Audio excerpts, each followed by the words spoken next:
মহামান্য কলকাতা হাইকোর্ট যে রায়টা দিলেন এর জন্য আমার মতন অনেক ইন সার্ভিস টিচার এবং শুধু টিচার নন, যারা আরও অন্যান্য চাকরি করতেন তারা ভালোবেসে শিক্ষকতার চাকরি বেছে নিয়েছিলেন 2016 সালের পরীক্ষাটা দিয়ে এবং জয়েন করেছিলেন।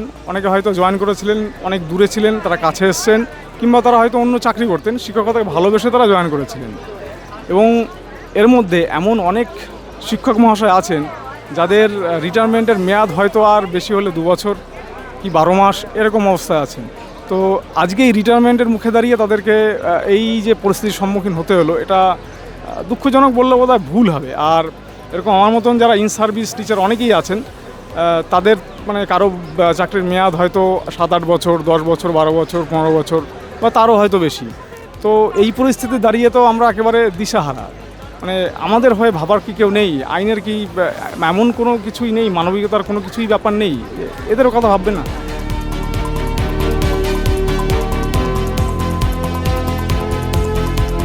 আদালত বলছে কি কমিশন তথ্য দেয়নি, কমিশনের তথ্যের দায় আমরা কেন নেব?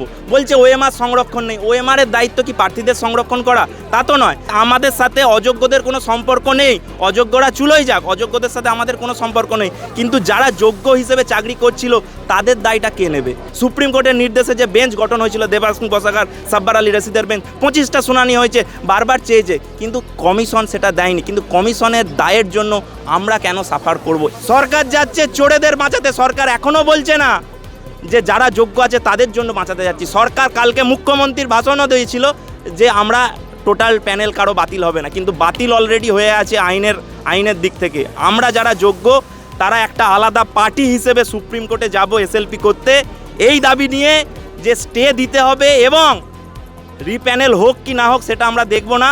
রিপ্যানেল হলেও যাতে যোগ্য চাকরি প্রার্থীদের কোনো রেট্রোস্পেক্টিভ এফেক্ট না পড়ে বা তারা যাতে কোনোভাবে ক্ষতিগ্রস্ত না হয়, সেই দিকটা আমরা সুনিশ্চিত করব।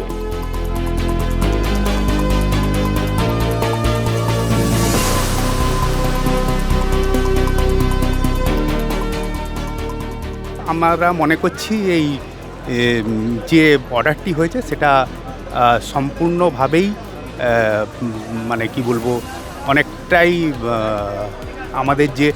আমাদের প্রতি ইনজাস্টিস করা হয়েছে। আমাদের সংবিধান বলে যে একজন সম্পূর্ণ মানে যোগ্য ব্যক্তিও যেন ডিপ্রাইভ না হয়, তার প্রতি যেন ইনজাস্টিস না হয়। এখানে তো একজন নয়, প্রায় 15-16 হাজার জনের প্রতি ইনজাস্টিস করা হচ্ছে, যেটা আমার মনে হচ্ছে সম্পূর্ণ অমানবিক এবং বেআইনি।